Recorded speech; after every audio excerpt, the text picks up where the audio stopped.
वो रिश्ता रहा है हम दोनों के परिवार के बीच। राजनीतिक मतभेद एक तरफ, और इस चीज़ को उन्होंने भी खूबसूरती से निभाया है, मैंने भी निभाया होता, और कोई उनके परिवार को ऐसे गाली देता, मैं मुंह तोड़ जवाब देता, उसी वक्त देता। राजनीति एक तरफ है, मेरे लिए आदरणीय राबड़ी देवी जी भी मेरी ही माँ है, और मैं कतई फ़र्क नहीं करूँगा उनमें और अपनी माँ में।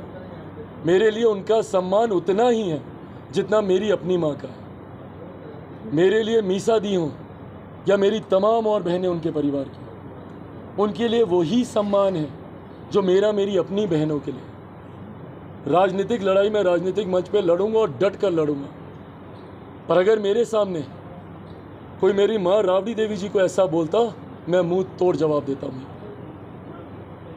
पर उसके बावजूद वो वहाँ पर खड़े रहे, सुनते रहे, एक शब्द उन्होंने बोलना ज़रूरी नहीं समझा। तो ये याद दिलाता है उसी दौर की, जिस दौर की याद लोगों को ना आए। मेरे छोटे भाई ने अपने पिता की तस्वीर हटा दी थी 2020 के चुनाव में। लोगों को जंगल राज की याद ना आए, उन्होंने तमाम बैनर पोस्टर होर्डिंग से अपने ही पिता की तस्वीर हटा दी थी। क्यों? क्योंकि वो एक नई छवि बनाना चाहते थे। पर अफसोस, मेरा छोटा भाई कभी ऐसे नई छवि नहीं बना पाएंगे अगर उन्हीं के सामने बहन बेटियों को इस तरीके से अपमानित किया जाएगा। और ताज्जुब होता है मुझे उनकी पार्टी की प्रत्याशी को लेकर। आप भी महिला हैं। कुछ दिनों पहले उनके कुछ वीडियोस मेरे पास आए, मेरे पार्टी के लोग यहाँ बैठे हैं, एक शब्द मैंने नहीं बोला उसके ऊपर। वो उनकी पर्सनल, और मैं अभी भी मैं कहता हूँ उनकी व्यक्तिगत ज़िंदगी है, जो करना है स्वतंत्र है और व्यक्ति। पर ऐसे में जब वो उस मंच पर खड़ी हैं, भाई आप भी किसी की बेटी हैं, आप भी किसी की बहन होंगी, आपके घर में भी लक्ष्मी होगी या लक्ष्मी आएगी या परिवार में होगी। ऐसे में आपके सामने एक महिला को बेइज्जत किया जा रहा है और आप खामोशी से सुन रही हैं। मुझे बताइए, जमुई की महिला कैसे अपने आप को सुरक्षित समझेंगी? मैं बार बार मैं कहता हूँ, राजनीतिक विरोध एक तरफ है, आप दीजिए खुलकर चिराग पासवान को गाली दीजिए, हर गाली आपकी मेरी सर आंखों पर मेरी माँ, मेरे परिवार के बारे में अगर ऐसा बोलिएगा तो ये मैं तो क्या, कोई भी बिहारी बर्दाश्त नहीं करे और नहीं करे। हर वो व्यक्ति जो स्वाभिमानी होगा, हर वो व्यक्ति जो घर परिवार का होगा, वो नहीं इन बातों को बर्दाश्त करता। ऐसे में मैं कोई कार्रवाई नहीं कर रहा हूँ इन लोगों के ऊपर, क्योंकि मैं मानता हूँ कि वो लोग भी बिहारी ही हैं, मेरे ही हैं, भटके हुए हैं। और जब नेतृत्व ही उनको संरक्षण देगा तो इस तरीके के हुड़दंग करने के वो आदी हो जाते हैं। और यही कारण रहा कि 90 के दशक को जंगल राज के तौर पर पहचान मिली। ये उनके नेताओं को सोचना है कि कैसी सीख आप अपने पार्टी के कैडर को दे रहे हैं। आज आप ऐसी बातों का बढ़ावा चिराग पासवान के परिवार के लिए कर रहे हैं। कल को भगवान ना करे अगर इन बातों को बल मिला तो बिहार के कई और परिवार पर ऐसी आ जाएगी। ऐसे में चुप रहना कतई जायज़ नहीं। और मैं आप सबसे भी आग्रह करूंगा, अगर मैं गलत बोल रहा हूं तो डिलीट कर दीजिएगा इन सारी चीज़ों, और अगर मैं सही बोल रहा हूं और आप सब भी अगर इसको जोड़ के देखते हैं कि कल को कोई आपकी माँ के लिए, आपकी बहन के लिए, आपकी बेटी के लिए बोले, अगर आप लोग महसूस करते हैं तो मेरा साथ दीजिएगा इसमें। मुझे आप लोगों से कोई राजनीतिक पक्षपात नहीं चाहिए, कतई नहीं चाहिए, बट जो गलत है वो गलत है। और आज से मेरी माँ है इसलिए गलत नहीं है। मैंने बार बार कहा, कल को अगर तेजस्वी जी की भी होती, सबसे पहला व्यक्ति चिराग पासवान होता जो खड़ा होता है इसके खिलाफ, और मैं हुआ हूँ, इससे पहले भी खड़ा। गठबंधन के खिलाफ जाकर मैंने आवाज़ें उठाई हैं, महिलाओं के सम्मान के खिलाफ, बुजुर्गों के सम्मान के खिलाफ, युवाओं के अधिकारों को लेकर। और ये ऐसी बातें हैं जिस पे जात पात, धर्म, मजहब, राजनीतिक दलों से उठकर, दलगत राजनीति से उठकर हम लोग को सोचने की ज़रूरत है। बहरहाल ये एक विषय था जिसको लेकर मैं कल से बहुत तकलीफ़ में था। आप लोगों के साथ मैंने इस बात को साझा किया है। आप लोग के ऊपर है इसको कैसे मेरे जमुई वासियों तक आप पहुंचाते हैं, कैसे जनता तक ये बात जाती है। पर हाँ, वापस राजनीतिक विषय पर आते हुए, जहां एक तरफ हम लोग बिहार की 40 की 40 सीटें जीत रहे हैं, वहीं दूसरी तरफ ये विश्वास के साथ मैं कहता हूँ जो लक्ष्य हमारे प्रधानमंत्री ने हम लोग को दिया 400 सीटें जीतने का, उस लक्ष्य को भी बहुत सरलता से हम लोग पार करेंगे। जितने भी ओपिनियन पोल्स आ रहे हैं, जितने भी सर्वेज आ रहे हैं, वो सर्वे कम से कम एक बात स्पष्ट तौर पर दिखा रहे हैं कि 14 और 19 से बड़ी लहर आज की तारीख में 2024 में है। जो लोग बोलते हैं, कई बार मैं कुछ राजनीतिक विश्लेषण करने वाले लोगों को मैं देखता हूं जो बोलते हैं कि कोई लहर नहीं है। अगर लहर नहीं है तो गिरी से गिरी हालत में भी हम लोगों को 2019 से तो बेहतर ही दिखाया जा रहा है। तो फिर कैसे लहर नहीं है? 14 में लहर थी तब तो हम लोग 285 पे आए, 19 में लहर थी तब हम लोग 303 पर गए, और अब अगर लहर नहीं है तो हम लोग 303 कैसे पार करें? तो ये लहर हर बार से बड़ी लहर है। भले ओपिनियन पोल कुछ जगह पे हम लोग को 400 पार करता हुआ नहीं दिखा रहे, पर अगर अपने ही पिछले रिकॉर्ड को हम लोग तोड़ रहे हैं तो इसका मतलब पिछली 2 बार से बड़ी लहर तो है।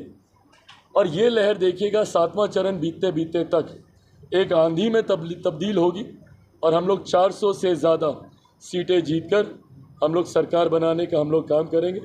कुछ लोग भ्रमित करने का कार्य करते हैं, विभिन्न तरीके की बातें। लोकतंत्र, संविधान, डॉक्टर बाबा साहब भीमराव अंबेडकर का बनाया हुआ संविधान, दुनिया की कोई ताकत न संविधान को मिटा सकती है न बदल सकती है, कोई ताकत। और जब तक रामविलास पासवान जी जैसे पहरेदार वहाँ पर थे, बड़ी से बड़ी आंधियाँ आई पर हम लोगों ने आँच नहीं आने दी।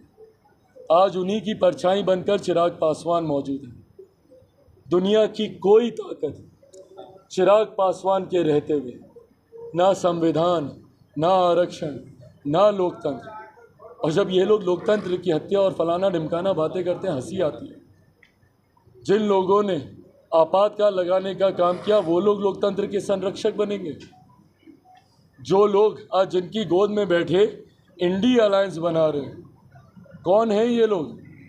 ये वही लोग हैं जो जेपी के आंदोलन में अपने आप को जेपी का अनुयायी बताते नहीं थकते। राजद के तमाम वरिष्ठ नेता कि हम छात्र आंदोलन से निकले हुए हैं, तो हम फलाना का प्रोडक्ट हैं, तो हम धमकाना का प्रोडक्ट हैं, तो जेपी के साथ हम ये किए, तो जेपी के साथ हम वो किए। आज वही लोग कांग्रेस के साथ गठबंधन में हैं। ये वही कांग्रेस है जिसके खिलाफ संपूर्ण क्रांति का आह्वान जयप्रकाश जी ने किया था। ये वही कांग्रेस की सरकार है जिनके साथ ये लोग कदम ताल मिलाने का ये लोग प्रयास कर रहे हैं। जो लोग बोलते हैं लोकतंत्र खतरे में है, वो लोग भूल जाते हैं कि उन्होंने अपने परिवार के बच्चों का नाम उसी आपातकाल के नाम पर रखा था। उसी वक्त जो धाराएं लगाई गई थी उसी के नाम पर उन्होंने अपने परिवार के बच्चों का नाम रखा, और आज उन्हीं के साथ गठबंधन बनाकर विकसित देश की ये लोग कल्पना कर रहे हैं। तो ये विरोधाभास है जो आने वाले समय में परिणाम में भी देखने को मिलेगा। पहले चरण में 4 की 4 जून को 40 की 40 और 400 पार के साथ हम लोग बैठे होंगे, ये विश्वास के साथ। चिराग जी, एक सर्वे आया है सी वोटर का, उसमें कहा गया है कि आपको क्लीन स्वीप कर रहे हैं, 5 सीटें लोकसभा को मिल रही है, लेकिन एनडीए गठबंधन को झटका लग रहा है। मात्र 33 सीट दिखाई दे रही है। आप 40 में 40 की बात। मैंने कोई भी चुनाव ओपिनियन पोल, सर्वेस या एग्जिट पोल के आधार पर नहीं लड़ा। मैंने हर चुनाव अपनी मेहनत, अपनी क्षमता के आधार पर लड़ा, और मेरी क्षमता, मेरी मेहनत मुझे विश्वास दिलाती है। मैंने ऐसे भी ओपिनियन पोल देखे जब हम लोग 7 सीटें लड़ रहे थे तो 2 दिखाई जाती थी, 6 लड़ रहे होते थे तो भी 2 ही दिखाई जाती थी, और कहा जाता था बस बाप बेटा सीटें जीत रहे हैं, बाकी सब हार। पर 7 में भी हम लोग 6 जीते और 19 में 6 की 6 हम लोग जीते। बहरहाल मैं मानता हूँ, जैसा मैंने उदाहरण भी दिया, कि इस बार हम लोग की ताकत बढ़ी है। गठबंधन में 2 और मजबूत सहयोगी जुड़े हैं, हम में से कोई कम नहीं हुआ है। जिनमें से कम हुए हैं चिंता उनको होनी चाहिए। हम लोगों की ताकत बढ़ी है, इसीलिए पिछली बार जो 1 सीट किशनगंज की हम लोग रह गए थे वो भी जीतेंगे, और 40 की 40 सर्वे आपका ओपिनियन पोल जब तक एग्जिट पोल में बदलेगा तो ये 33-40 में बदल जाएगा। भाई अब तो बदल दीजिए, अब तो हम छोटा भाई बन गए। हाँ, अब तो प्रधानमंत्री जी आपके सामने ही आके बोल दिए, तो अब अनुमान से अब हमको एलिवेट करवा दीजिए।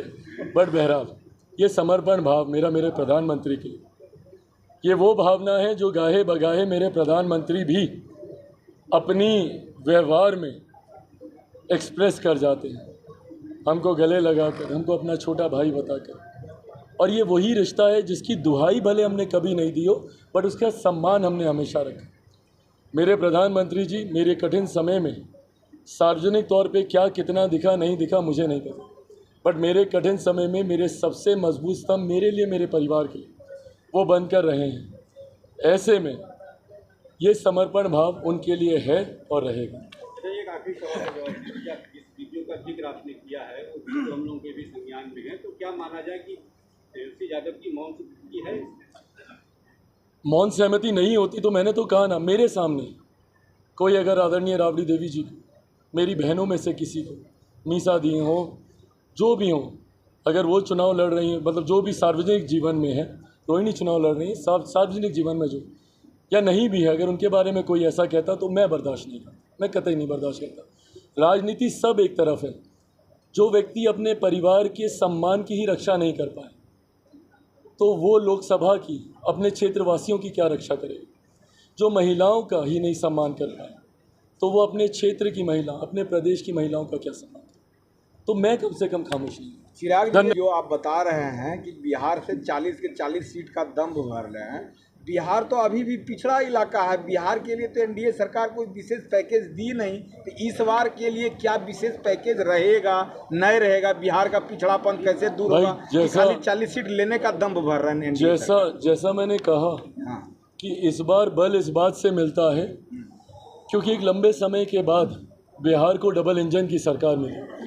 बिहार के पिछड़ेपन का बहुत बड़ा कारण विरोधाभास की सरकारें भी रहीं। एक लंबा समय, ऑन स्ट्रेच 27 सालों का ऐसा समय था जहां पे सिर्फ विरोधाभास की सरकार है। मतलब जब बिहार में एनडीए की सरकार थी तो केंद्र में यूपीए की सरकार थी। जैसे ही केंद्र में एनडीए की सरकार बनी तो बिहार में महागठबंधन की सरकार आ गई। तो एक लंबा समय हम लोगों ने सिर्फ विरोधाभास की सरकारों को देखा। इसका नुकसान क्या होता है? नुकसान ये कि केंद्र की योजनाएं राज्य सरकार की वजह से धरातल पर नहीं उतर पाती, राज्य सरकार की परियोजनाओं को केंद्र सरकार से स्वीकृति नहीं मिलती।